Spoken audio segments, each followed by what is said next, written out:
Hey everyone, and thank you for joining me here on the Life is Short and So Am I podcast. This episode, I am talking to my friend Evelyn Cormier. We're going to talk about her music career. We're going to talk about kind of where she was like 5 years ago and where she is now. She is recording from Nashville, Tennessee, and I am recording, of course, from here in Texas. So we are going to be talking about all sorts of things. We're going to go down memory lane, and it's going to be so much fun. It's going to be awesome. So I really hope you enjoyed this episode. Please don't forget to rate it, subscribe to my YouTube channel if you're watching this on YouTube, and don't forget to follow my podcast wherever you listen to podcasts. And on with the episode. All right. Okay. Welcome back to Life is Short and So Am I. Today, I have my dear friend, Evelyn. Thank you. How are you, for having Evelyn? me? I'm so good. Coming to you from Nashville. Yes. How is Nashville? So good. Okay, it's really hot. I definitely wasn't built for this weather. I mean, you're in Texas, so you know how that is. Mm-hmm. The problem, that's the only thing is that the summers are brutal here, Yeah. but I'm enjoying Nashville so much more than I ever thought I was going to. Really? Mm-hmm. Awesome. And like I know a lot of people that moved to Nashville. I'm like, this must be like the hot spot. Like everyone I know from Vermont, New Hampshire decided to move there. Yes. For some It's a good reason. place. Yeah. Are there a lot of job opportunities there or something? I mean, I'm sure there are. I know there's like a lot of tech startup stuff. Okay, yeah. But other than like music, and I mean, that's usually the reason for people is like somewhere in the arts, whether you're a songwriter or you're a singer-songwriter, musician, that kind of stuff. Yeah. And obviously, that's why I moved here. Oh yeah. By the way, guys, my friend Evelyn, she likes to sing, and we're gonna talk all about that for sure. But so you like Nashville? I have do. never been. That's the one place I've never been. Wow. You need to come. You need to come visit. Okay, I should. I'll sleep on your floor. We have a couch, so. Oh, I just or an air mattress. Did you really? I did. Guess how you much were couchless? I don't know. I'm scared. I was couchless. I was couchless for like a month and a half. Wow. And then the other couch, I think that Ryan broke it when he plopped on it, but I think he claims that it was probably already on its way to being broken. But either case, doesn't matter because I didn't have a couch for a very long time, and the one that I did have was broken. And I like my sister came to visit in January, and it's one of those couches that pulls out. And I was like, "Hey, yes, so keep on half of it. The other half is gonna have a dip, like this." Wow. And so anyway, $25. I got the couch for $25. Yeah, we can't beat that. No, you really can't. I was like, okay, I'm happy with this. I literally was praying for a couch, and I was like, hey, I'm unemployed, God, so like I need I need this $100. And then like, here you go, $25. I'm like, yes, a win is a win. Yeah, it was awesome. So I'm very happy with it. Yeah. But okay, we should try. I'm trying to figure out, and I was trying to think before I started this podcast. I was like, I wonder when did I meet Evelyn? You know, it's been years. Has been like over 12 years. Definitely over 12 years because I met you at Catherine's birthday party years ago. I think she was turning 14, I think, right? Yeah, 14 like or 15. I think she was like 14. Yeah, because she was 2 years older than me. And you're 1 year older than me? You. Mm-hmm. Wow. So yeah, okay. You do math. Hold on. I'm doing math. I'm doing math in my head. I'm 25. You're 24. Okay. So when we met, you would have been probably 11. Yes. Yeah, 11 or 12 for sure. 11 or 12, and I was probably 12. Yeah. Wow. That's insane. Oh my gosh. So we've known each other for just a few years. This is a new relationship. So yeah. we're getting to know each other right now, actually. Yeah. Like we literally know nothing about each other. Kidding, everyone. Joking. No, so we met at a birthday party for a mutual friend literally over 12, probably 13 years ago, which is still weird for me to like say that out loud. And then you were singing already, right? When I Mm-hmm. met you, like you were still like into all that. And you had an insanely good voice at like 11 years old. And I was like, this girl's gonna go places. How? How? Anyway, so I would like to know what got you started in singing. Have you just been singing since you were like coming out of the womb or what? Yeah, I mean, I've always loved singing. Nobody really recognized any sort of like talent in me Yeah. until I was probably like 10 or 11. But I played violin for 7 years. So I started when I was like 3. I've always been in music and interested in, just that total aspect of life, just the arts, the creative, and that Yeah. kind of stuff. But yeah, I was very bad at violin and I quit and I just wanted to be a singer. And my mom was like, why are we going to waste the money on singing lessons? Can't you just stick to the violin, please? Please. Yeah. And I'm like, Sounds I'm like just not, my heart is not in it. I want to be a singer. I know I'm supposed to be a singer. yeah. So she said, fine. And my violin teacher also was a vocal coach. And so I just did a couple lessons with her, like half of violin, half singing, whatever. Um, and so that kind of was the beginning for me where my violin teacher was like, actually, Evelyn does have some ability. Like, I think she could have a good voice if she like worked on it and whatever. Okay. And so from there, I just really kind of like went with it. I started getting involved at church, and my dad picked up guitar again. He hadn't played since he was a teenager, and now he plays guitar for me. Yeah. All that we just played Soulfest, and he was my acoustic guitar player, which was Yeah. amazing. And Which is so he, awesome. I didn't know yeah, that he picked it up back. So he used to play and then he stopped yeah, for however long and then started playing. many years, yeah. Hey. Because and then Solomon, my brother, learned how to play piano, and we were just kind of playing in church and stuff.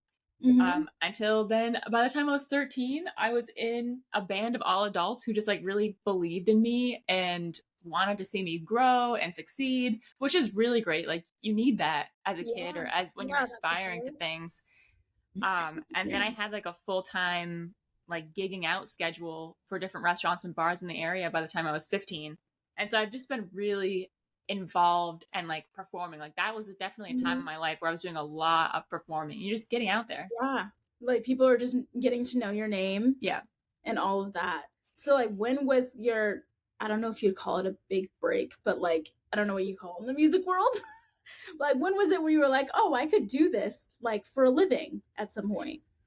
I remember being in like teen Bible study, Mhm. and I remember the youth pastor, he really kind of took me under his wing and helped me through different like teen competitions and different things like that. And I started winning and doing really well and just enjoying the process and enjoying like, really working on these pieces and digging into them. And Mhm. so just the idea that like, okay, I was working hard and I was seeing the fruit of that. And also, you know, as a kid, you're kind of searching for your calling and your purpose. And I Mm. just felt like, okay, God, this is clearly something that you've put in front of me. You've put this on my heart. And I've had people around me who are confirming this. Yeah. Um, so just trusting in that early age that, okay, this is the path that I'm just going to pursue. And I'm just going to keep pursuing this until the doors are shut. Mhm. And that was kind of my thought process. And I'm still doing that today. That's so cool. So like and then when did you get your first song out there? I remember listening to it. I still have it. Wait, which one's my first song? Hold on. The first song that I was like, "Oh, this song resonates with me." You know, that kind of stuff. I want to know. I do really want to know what song that is. Okay. Yeah. Um, We'll find it if but you yeah, I think I released my first EP of songs Mhm. um, when I was 17 or 18 because there were songs that I'd written when I was like 15, 16. So it's kind of funny for me to go back and listen to them now because I cringe a little bit because I remember like who I was writing them about or what I was writing them about. And it's just kind of like, it just captures a time and it captures the process. And, it's fun to see the growth. And yeah, wait, what song was that? And that Whatever. was like, I love this song. Wow. That's a throwback. That is a throwback. I That's a remember throwback. there's a music video with it too, yeah? Yeah. Yes. I was Yes. yeah. too. And all I could think was like, oh, she must be freezing in that water. And I was. Absolutely freezing. But that's so cool. And then, so then you and I met, okay, all of that. And then with your, all I can think of, I'm sorry. It's like one of those things that I'm like, ooh, do I want to tell people? Anyway. Oh, wait, tell us. You asked me to be a bridesmaid in your first wedding. I love how you say my first wedding. I haven't had a second wedding yet. Yeah, no, she's currently single, technically, right? But eventually I'd love to have another wedding. Someday. Anyway. Yes, I remember that. And so I think that's when your social media blew up at that point, after that whole thing. And then moving on from that, you went to American Idol. Like, how did that? I don't even know how that happened. I mean, I do, because you told me, but I forgot. Okay, I can tell you again. No, so I've never wanted to do American Idol. Like, I never wanted to do any of those shows. It freaked me out. I get stage fright. Like, every time I perform, I always have stage fright. Wow. You can't tell ever. Really? Seriously. Okay, good. His presence is so good that I've never noticed. I was like, wow, I could never do that ever. Even if I could sing, I can't sing. But even if I could, I would be terrified. I get like my hands start tingling and shaking before I go up. I start heavy breathing. The anxiety just starts pulsing through I'm like, how do I've done this before? Yes. Then I get up there and I'm like, okay. So anyway, but yeah. So that's what I was thinking about. I remember as a teenager laying in bed thinking about like not fantasizing, because that's not what I was doing, but like imagining being on American Idol and like how much anxiety I would have. And then I'd be like, I don't need to worry about that. Like, I'm not on American Idol, and good night. And I'd roll over and go to sleep. So then people would be like, you need to go to American Idol, blah, blah, blah. Yes. And I'm like, no. And so I said, if American Idol knocks on my door and they want me to audition, then I will do it. And they're like, well, that's not how American Idol works. Like, you have to go do it yourself or whatever, right? And I said, guess I'm not going to do American Idol. So I'm sitting on my couch one day. I get a DM on Instagram, a casting director from American Idol, asking me if I would want to do a private audition for American Idol in New York City. And I'm like, I remember. Okay, God. Yeah. Okay, carry on. Yeah. So that's what happened. And then I went to this. It was like a group of 25 to 30 like hand-selected people that they're scouting on the internet. And I went to New York City. I had the audition in front of the producers. And then the producers decide if they want you to move to the next round, which would be the celebrity judges and that kind of stuff. And so, yeah. And then I just followed through until I couldn't anymore. Yeah. But you made it pretty far, didn't you? Yeah, I made it to top 14. And so that was a long time of like just being under so much pressure. Yeah. But it was really, really great. Was it as anxiety inducing as you thought it was going to be once you got up on that stage and you were in front of like the celebrity judges? Like, for me, that yeah, it was worse than I ever imagined. It was like the anxiety. It was so crazy. I can't even explain like the anxiety I had standing in front of the judges. First of all, that day for me was like a 24-hour, like literally I was there for like over 20 hours because I was like the last audition of the day. They had me there all day long. And so I had all this hyped up, pent up anxiety and everything. And then I finally got in front of the judges and I sang the songs, and there's just so much anxiety and adrenaline, and you know what I mean? It's just, but absolutely terrifying. Yeah. But then after that, it's just you're in an environment that's very manufactured, because it's not necessarily like the real world where you get up and do a performance and people are just watching and that's great. You're getting up, you're doing a performance, people are judging you, and you're competing against other artists. So it's very strange. Yeah, it's very strange, but it was definitely a growing experience for me. Yeah. I wouldn't do anything like that again, just because I don't love or thrive doing that kind of stuff. No. But I don't regret doing it at all. I think it was great. I just would not, some people try to go on as many of those singing shows or audition several times for certain shows, and just like, I'm out. No, I could never do that. Like, even like you have way more courage than I. Like, I have had to give speeches before, and like in my old job and had to like stand up in front of like really important people, and I'm like, like on the outside, apparently people are like, oh, you are great. On the inside, I'm freaking out. So I couldn't even imagine singing in front of thousands, millions, really, because people are watching on TV too at home. Yeah, my palms are sweating. Yeah, Even like talking about it. thinking about it. Yeah, absolutely terrifying. Well, I remember watching all the episodes that you were in. I think, did we like sit and watch all of them at your house? I feel like Your we parents' did. house? I think we did. Yeah. I don't remember. Something like that. And I remember just being like, yeah, I know her. She's killing it. And I had no idea you were that nervous. Oh yeah. So Heck yeah. you did a good job, I would Thank say. you. So did Thank that, you. you think that kind of helped jumpstart some of your singing opportunities after that? Yeah, for sure. I think that the American Idol experience definitely opened a lot of doors for me. Yeah.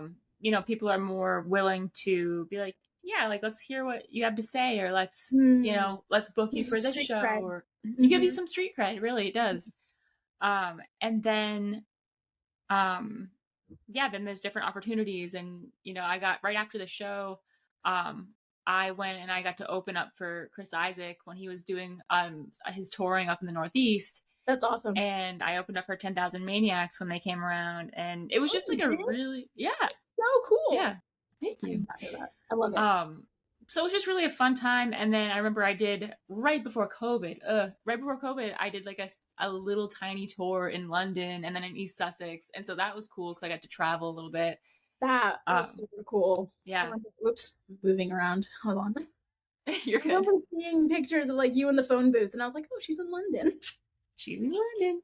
That's awesome. And it was with your dad, right? It was your dad and who else was there? Was your brother there too? No, Solomon didn't go, but I was with my dad and I was with Rocking Horse Studios because they were doing a completely separate project that I was a part of. I was singing on one of the tracks on a record that they were doing so the band Genesis, one of their original band members, his name's Anthony Phillips, and he had a bunch of these records that he had never performed before. And so this studio just like re-recorded them all with different artists, including me, and had this big show out in the like countryside of England. And so that's like beautiful. Yeah, it was amazing. And so I got to go do that. But while I was there, I did a bunch of shows like in London. And so that was just like a really fun time experience. I feel like, and like, I feel like people go on American Idol and then I never see them again, even if they have like a good audition. But with you, I feel like you really did a good job of like keeping your momentum up and like continuing that. So good on you. Thank you. I like it. I remember this one tweet that Katy Perry did. I think it was a tweet or something on Instagram or something. And she was like, my favorite voice. And I was like, oh, yes. You remember that? Yes. That was so cool. I was like, I'm not the biggest Katy Perry fan, but I feel like that was pretty cool. No, it was definitely really cool. It was overall really great experience. And now I can appreciate Luke Bryant now that I live in Nashville and I'm a country girl. I'm not country, but you know what I mean. You know what I mean. You like country? So then flash forward, you went from American Idol to now you're in Nashville. So like okay, tell me the process. What was the goal of going to Nashville? I mean, I think I have an idea, but I'm thinking music. Something. So basically over the last couple of years, I have made the shift into Christian music and I've been kind of slowly incrementally doing it. So it wasn't like a complete flip, but now I really am like, all in for Christian music. And that's my main goal right now. And so my manager, he knew that I had an album that was just kind of sitting around because I didn't have the funds at the time to release it. Yeah. And it was a completely fan-funded Christian album by a complete stranger who had reached out and was like, I feel like God wants me to fund this Christian record for you. And at the time, I'm like, I'm not even a Christian artist. Like, I'm a Christian, but I don't really write worship music. Like, I don't know if that's my path. It has to be a calling. But it's like, I really thought about it and she wanted to pay for it. And I'm like, this is clear direction. Like, for me, I was looking for a next step and I really felt like that was it. And so I wrote the record, cut the record, and then it just sat around for like a year. And my manager was like, hey, like, let's dude, like, I know you want to do something with Christian music. Like, let's start working towards something. Let me contact my, people that I know in Nashville and Christian Yeah. music and maybe get some meetings set up and whatever. Anyway, like a That's so week cool. later, my manager's like, okay, we've got next month, we've got a meeting with this label, this agency, blah, blah, blah, blah. All like literally, it was amazing. It was crazy. That's so Literally. cool. I'm getting And goosebumps. That's amazing. it was so crazy. And so I came to Nashville. I had the meetings and everything went really well. And then I came back to Nashville in February, and I had other meetings and stuff. And while I was in town, one of the labels, they set up a bunch of writing sessions for me with different writers and different producers and stuff. And so it was like a week of, cutting these demos that were just really, really encouraging because, you know, I guess I had never really done a lot of co-writing sessions and that stuff. Like I was a part of a band called Moxie Blossom and we did a lot of co-writes together. But Mhm. writing Christian music is totally different. And how we were doing this in Nashville is totally different than how I was doing the music with my partner, Jacob. Mhm. Um, so yeah, it was just really eye-opening and exciting, and things just seemed to be moving forward. And so it came to the point where it's like, okay, if I'm serious about this and about pursuing Christian music, I need to be in Nashville, so I'm available to be doing Yeah. rights all the time Yep. and being here, whatever. And I'm actually I'm really excited. I'm getting ready to go to the Centricity retreat in Washington State, and so it's their label retreat, and where it's just going to be a week of writing music and getting to know some of these other artists that are I love going on the it. retreat. Yeah, it's just like it's going to be really exciting, and yeah, Oh I'm my excited. gosh, that's so cool. I have been wondering kind of the story and like how you decided to go to Nashville. I mean, clearly, yes, I know there's a lot of music in Nashville. Taylor Yeah, Swift is in Nashville, isn't she? I think so. Tell me about the Eras tour. Now I'm curious. Yeah, You went. I want to go so bad, listen, but I got tickets. I got tickets 45 minutes before Taylor went on. that's insane. I'd been trying and trying and trying, could not do it. Finally, my sister-in-law Yeah, managed to secure tickets, and they were like floor tickets. I was like right in she's an front of Taylor angel. Swift. It was amazing. Oh my It gosh. was the best concert of my life. Floor seats? Yes. Oh my word. Girl, I couldn't even believe it. were you crying? I would have probably cried. Um, I was like, my heart was pounding on my chest. The only time in the show that I felt like I almost cried was when she started performing songs from the album Red. For whatever reason, it just like pulled at my heartstrings. Like, It's so wow, good. just remembering when the album came out and like listening to the songs back Yes. then. It was just wow. Yes. And like I love Taylor Swift and I love having someone who is on my show that also loves I Taylor love Taylor Swift Swift. Yes. because I grew up with her. I grew Yeah. up with her debut album and Fearless and Speak Now, like all of those. And so to see her like just take the world by storm, which is Yeah. insane, Did because you give those albums to our friend Catherine?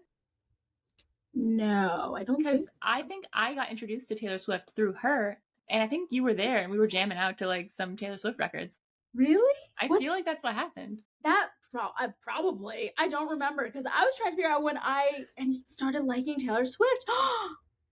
I forgot Catherine liked Taylor Swift. Yeah, Fearless. Yes. Oh my gosh! And this was like back when those albums just came out. Like it was, yeah, like 2010 or something. I don't know. Yeah, That's crazy. yeah, it was awesome. And she has evolved. Taylor Swift has It's evolved. yeah, it's crazy, but I love it. I love it. It's insane. I absolutely love it. I think she's doing great. And so I didn't get to go to the Eras tour. And so Same. then when the film came out, or it's going to be out, I was like, I'm getting in line. I'm going to do this. And I only had to wait 7 minutes in line online or whatever to get my tickets. And I'm dragging Ryan. You're like, you will be watching this. Yeah, I'm like, you're You gonna will. be watching this. You're not gonna know some of the songs. He goes, oh no, I'll know some songs. And I was like, yeah, that's true. He is gonna You know will. songs because You will. he literally hears me sing them all the Exactly. time. Gosh, even though he's not like, he's not the biggest like Taylor Swift fan, but that's okay. Right. He's your fan, so Yeah, exactly. And I don't know Mhm. what to dress up as. Like, what era were you? Did you dress up as an I Aaron? didn't because I didn't even think I was going to the show Oh, because that's so I true. was like, yeah, I was literally dressed in like nothing that interesting. So Like, dang it. Okay, yeah, but if you had had time, what would you have dressed as? Which era? I think I probably would have gone either something from Red or 1989. I loved her 1989 vibes. Like that Yep, pop album. It was so so good. good, so good. So good. I'm really excited for Taylor's version to come out. Oh yeah, heck yes. The vault tracks. Yeah. Don't even get me started. Okay, have you heard You're Losing Me? Yes, I have. That song just tears me up.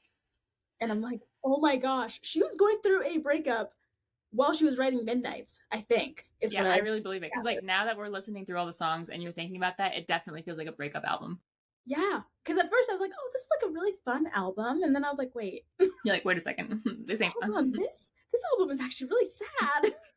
But it's so good. It's one of my favorites for Yeah, sure. yeah, Oh my gosh. Clearly we could talk about Taylor Swift all day. yes, we But could.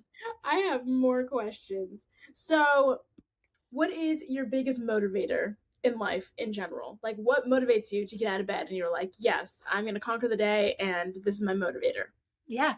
So I think my biggest motivator is I have a couple, and it's um, definitely my faith motivates me in what I do and like the goals that I'm setting and the other things that are motivating me to like accomplish those goals. And so I have this like just burning desire to create and to like whether that's through music or novel writing, it's just like this desire for me to like to make something that I know that somebody else out there is going to connect to and going to be able to relate to or enjoy, consume, like all these things, but that whatever I make, I have this opportunity to reflect Christ in my work. And so I just have this sort of just excitement and also like you said motivation to get up out of bed. Like I'm an early riser, I like to get up early, I'm very motivated, I set goals, I know I have all these just ideas for what the future looks like and the things I'd like to accomplish in time frames. And so yeah, just the idea of people being able to really consume the work that I'm creating is like a huge motivator. That's so cool. I like that. I am not an early riser. No. I'm trying to be. Like, I will wake up, but then I'll be like, oh my gosh, I hate mornings. But yeah, anyway, I just throw that in there. I'm like, wow, You're like, that's good. I wish I thank you, was that. Those are good motivators, though. I feel thank you. like, especially when you have a goal in mind, Yeah, and I think a lot of people have a hard time with. I was just talking to someone about this just the other day about setting goals for yourself yeah, and why do so many people quit yeah, on their yeah, goals? And it's like because they haven't even tried, they haven't even gotten up and like started on working on those goals. And I think yeah, people a lot of times also think that their dreams are too big or yeah, their I don't know, their goal is too big and it's just like you know what, I'm not even going to try because it's never going to happen. And I'm like, yeah, you know what, this is my mindset. My mindset is when you're 80 years old and you look back on your life, are you going to think, man, I did everything the way that I really wanted to, and I felt mm, like I lived out my calling and my purpose? Or are you yeah, going to look back and be like, wow, I had so much more time to actually go after those goals yeah, and I didn't, and now I regret it. yeah. You know, like No, I don't want to regret my life. no, me either, me either. And it's so fleeting, and just to be able to like grab life and just use it and enjoy it, and we're not promised tomorrow, and so it's just kind of Exactly. a good another reminder and motivator for us to just really dig into our calling. Yeah, exactly. Because it's like we aren't, you're right, we aren't promised tomorrow. We don't Mhm. know. But also at the same time, like life is short. Yeah. Not just me, but life is literally so short. We only get a certain amount of time on this earth. And so it's like, I think making the most of it Yeah. by going after those things that you think are too big. Nothing is too big when you Hmm. really think about it, you know? Hmm. And like Hmm. dreams and those goals are on your heart for a reason. Yeah. So I do think that, like, I don't know, just go for it is what I'm saying, audience. I'm just saying, just go for it. Yeah. Just do it, Nike. Exactly. Just do it, just like Nike. So let's see. Can you share about a moment that kind of changed your life forever in either a negative or a positive way, and like how did you handle that? So yeah, I'm thinking like, I guess the initial thought that I have whenever anybody asks about something that serious or that life changing, Yeah. is basically the exact week that I was in the recording studio cutting the vocals for my Christian album. Mhm. Um, some things came to light in my marriage, and I realized that I was going to be divorcing my husband at 22 years old. I was getting divorced, and I couldn't even believe that that was the trajectory of my life, and the fact that like here I am, I'm in the studio, I'm cutting my first ever Christian record, and I'm getting divorced. What does this do to my career? What does this do to my testimony? Like, can I even be used by God now? Like, will I be too damaged to push past this? Like, That what breaks does my even, heart. it was horrible. And I felt like, Yeah. I just, yeah, it felt like the bleakest, darkest time of my entire Yeah. life. And I just remember, like, I barely remember cutting the vocals to this album. Like, if you listen to this album, I barely remember cutting them. I was on the floor crying so often, or like I had to take cry breaks because I was just like an absolute wreck. And Yeah. my brother was there, thank God. Like, God knew Good. that everything was going to be Yeah. happening, and Solomon, my brother, was there. And Mhm. yeah, I can't imagine being alone during that time. Yeah. But I really had to lean on God, and I really had to just trust that He had a plan in this, and that Mhm. that I wasn't going to be broken, I wasn't going to stay Mhm. broken, and that He could still use me, and that my story, because of this, is going to be able to reach people far beyond what I can even imagine, and Mhm. that yeah, it was just a really really difficult time. Mhm. I'm just trying to think if there's anything else Yeah. that I had to like deal with during then. But yeah, no, I remember laying there and crying and just talking to God in my head, like, what is it, like, if you can just show me how this is all going to turn out, if I can just see how this is going to happen or turn out for good, like I can just trust in your plan, like I could feel so much better. And I just felt like God really put on my heart that this is what blind faith is. And so I was just like, wow, okay, I need to practice. I need to be practicing blind faith. I need to be stronger in my faith that, God does have a plan, and in all of this. And honestly, there was so much healing that needed to take place, and it still does. You know what I mean? It's not something that just goes away. Like, divorce is not natural, and it's a Mhm. horrible, horrible thing. Um, but yeah, I mean, God heals and He restores. That's been my word for this year, is restoration. And I'm speaking that over all the aspects of my life. Yes. And there's a verse that talks about how God will restore all the years that the locusts have eaten. And that's kind of Mm. Yeah. my verse for the year, that I'm just like, this is Mhm. my verse. I'm claiming this for me. And I 100% believe that God is going to restore those lost years in my life. So that's kind of the hardest time and how I'm dealing with it. Yes. Oh, that's so good. And like for me, like seeing you go through from the beginning to the end to now, and I've seen you grow a lot. Thank Like you. you've grown a ton, and I'm really proud of you and like Thank what you. you're doing, and that you're following your calling and what God has put on your heart to do. Thank you. I think it's super powerful. Girlfriend, you have a powerful testimony. Thank you. Sometimes it might not seem like it, but you do. And yeah, I like what you said about like, sure, in the moment, it's all terrible and it Yeah. sucks. And that's 100% valid. Yeah. But understanding that God can restore what has happened and restore what Yeah. was broken. And Yeah. you're not always going to be like that. Yeah. You It's know? just a time. It's a time. And Exactly. life is messy, and Mhm. also the sooner that you realize that, the better, because Yeah. there are going to be more valleys in your life than there are mountaintops. The mountaintops are Yeah. few and far between. And so when you do have them, you praise God for them and thank God for them. But life Mhm. is about valleys. And it's like you Mhm. want to be able to be strong enough in your faith and as a person that you can withstand those valleys. And also, Yeah. I was talking about this recently, when you do pair off and when you're married and stuff, to be Mhm. paired with somebody that you can go through those valleys with, Mhm. because they will come, you Yes, know? they're gonna happen. Yeah. And if you don't find someone that you feel safe with, someone that Mm-hmm. you feel like you are both on the same path, I guess, same direction, and that you can hold each other's hand as you go through these valleys, Yeah. to give like a little metaphor. But yeah. Well, thank you for sharing that. That's not Mm-hmm. an easy thing to share. I wasn't gonna bring it up because I was like, I don't know, like what you're comfortable with. And so I was like, Mm-hmm. if she brings it up, cool, we'll talk about it. But Mm-hmm. if you don't, it's okay too. But wait, do you still have Bean?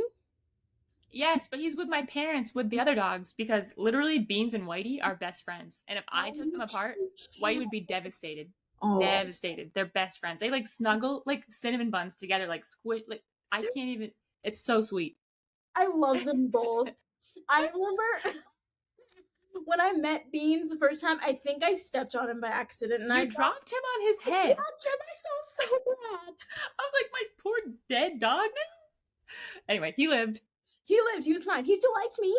He's a little stupid now, but Oh no! All because I dropped him. It was my you fault. dropped him on his head. Yeah, no. I did. I remember, but he was so little, and I was just like, "Oh, doggo," and he was squirming. It wasn't just me.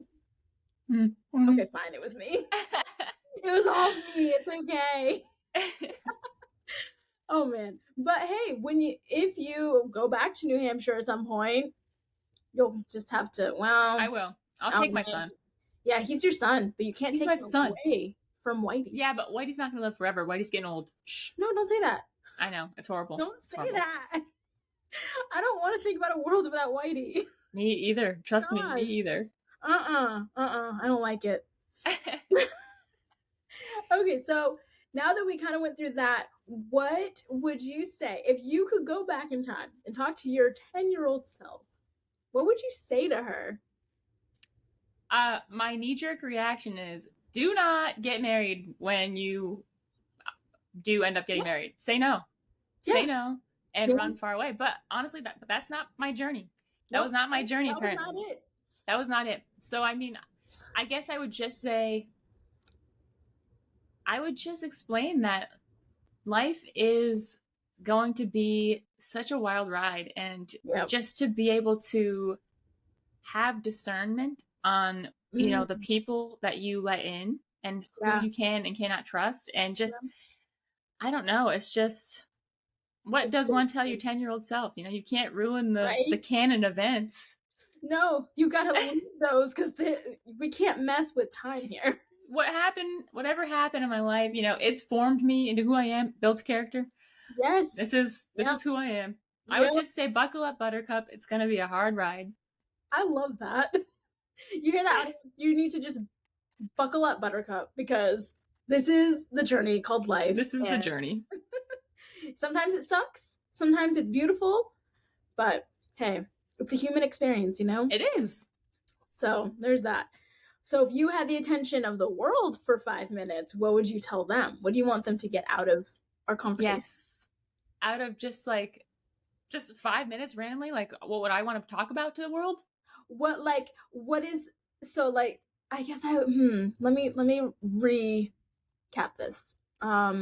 If you had the attention of the world for 5 minutes and you wanted to like impart some kind of wisdom onto them, what would you say in your 24 years of living so far? My 24 years of living so far, I would just say that life is so short. We've already talked about this. Life is so fleeting, and we spend so much time on our cell phones, on our computers, on TV, watching series and stuff. I can't even, it makes me sick to think about how much time is probably wasted. If you put it all together, how many days of our life like have been just sucked away when, you know what I mean? Even if we were alive, if we were 24-year-olds 30 years ago, we wouldn't be on our cell phones or on TV or anything. We would be like living life. And it's like, get outside, get off your phones, like be present in the moment, because we don't have tons of time here. And the other thing I would say is rest in Jesus, give your life to him, because he saves, he restores. He is so, so good and such a good father. And I've just experienced it over and over, especially in the last couple of years.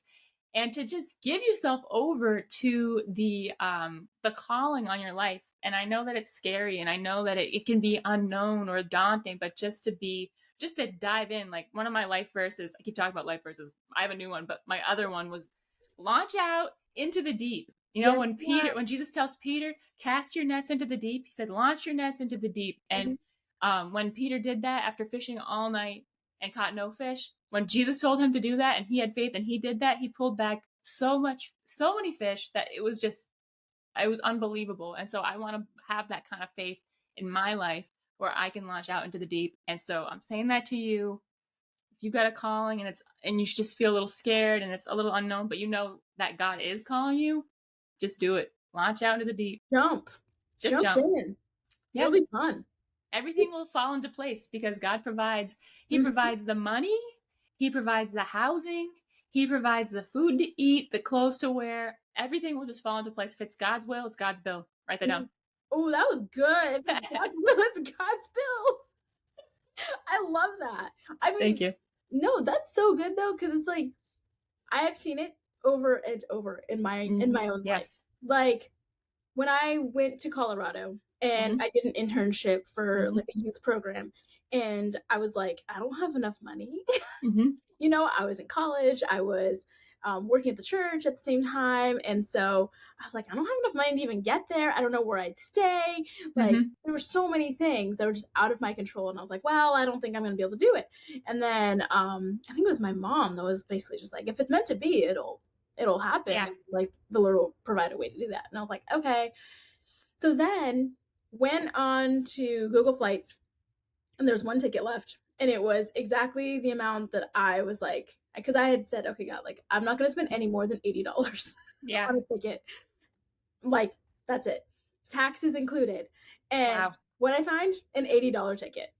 Amazing. To Colorado. It was ridiculous. I mean, when I moved to Texas, I was like, okay, I moved here because I felt like I was supposed to do something with domestic violence and human trafficking victims.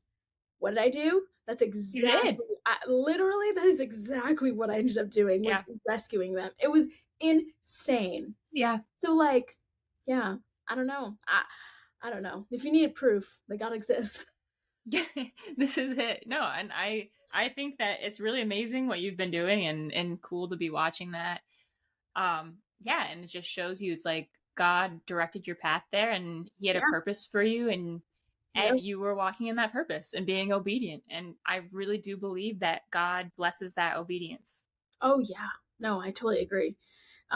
It was absolutely terrifying. You know how you're talking about launching into the deep and like how horrifying that can be? I was scared. I was so scared because I was literally driving across the country with just my little SUV packed with stuff and my friend Cassia, and we drove from New Hampshire to Houston, Texas, and I was like, I had no job. When I moved, by the way, I don't even know if I'd recommend this for people. I'm not recommending this for anybody. But I literally was like, I felt so strongly that I was supposed to be there. I was like, okay, it's gonna work out. I literally only had a place to stay, a little bit of savings, and that was it. And yeah, no job. And so I was like, well, here we are. And then somehow I ended up finding this job and getting it, and then getting a position in that job where you're supposed to have like 10 years. This is what was like what my boss had wanted, was she was like looking for someone with like 10 years of experience, someone who had like a master's degree and like management experience, all this stuff. And I was like, okay, I don't have any of those things. But I'm a hard worker and I would love to, try out for this position, but only if you think it's a good idea. Literally the next day. Because first she's like, okay, I'll have to like think about it, Yeah. And she's like, hey, the position is yours if you want it. And it was like triple the salary that I had before. And like, Crazy. it was insane. So that's why, like, sorry, I'm like going off on a tangent now. But that's why even right now I am without a job because my position ended up getting dissolved because there wasn't enough funding. You know, it is what it is. It happens in good old nonprofits. Yeah. But I'm not nervous like I should be, right? Like I should be freaking out because I don't have a job right now. But like I'm not nervous because I know that there is a bigger plan and there's something out there. So for sure. No, I believe it. Yeah, man, that was really motivating. I really liked it. Okay, last but not least, what has been your favorite part of this episode today? Oh my goodness. I always love a good trip down memory lane. So I love talking about how we met and just that we've known each other for a long time because, like we've said, life is short. And so it's like when you have people in your life that you've known for so long that you trust, like that's rare, you know, and you have a very small circle of people that stick around in your life too, you know what I mean? Especially people that you've known for that long. And so it is something really special and unique. And I love you and I appreciate you. And I'm just glad that you're in my life. Girl, same. I never know what to do with compliments. I'm like, same. But no, for real, like you and I don't know how, but we've somehow been able to be like steady throughout all these years. Yes. Like, you're one of those friends that I know I can reach out to. If I needed something, if I need to talk, you'd be there. You know what I mean? Like you are definitely one of those people. So I'm glad to have you in my corner. Thank you. Same. I'm always here for all the things. Yes. Thank you. All the ridiculous calls. We just, our FaceTimes are so funny. So much. Yeah. They are. I love them though. My favorite part of this interview, I don't know. I think just chatting and going down memory lane. I might have to agree with that because it's fun to like relive like you and me as teenagers. Oh gosh. It's a crazy time. Such crazy times. Things that we do not talk about on the podcast. Yeah. Those are for after hours. Those are after hours. That's going to be after I stop the recording. But anyway, thank you all for listening. This is my friend Evelyn Cormier. You can definitely go and check her out. She's on Spotify. Are you everywhere that you listen to music? Okay. Yep. She's everywhere that you listen to music. And I will have her Instagram handle as well down below. Do you have a website or anything? Nope. Nope, just that. Okay, cool. Definitely go check out her Instagram. She's got some fun things on there. But anything else? Any last words that you would like to say, Evelyn? No, just thanks for having me. And love you guys. Yes, love you all. Thank you. And I never know how to end these, so I just kind of go, bye. Thank you so much for watching this episode. Please don't forget to like, subscribe, share this podcast with a friend. That would be amazing. You can go and follow Evelyn on Instagram or on Facebook. Just use the link down in the description, or you can use the notes that I have in the podcast notes. Wow, words can be hard sometimes. Okay, anyway, I hope you all have an amazing rest of your week, and I can't wait to see you back here next Wednesday for another episode of Life is Short, and so am I. See ya.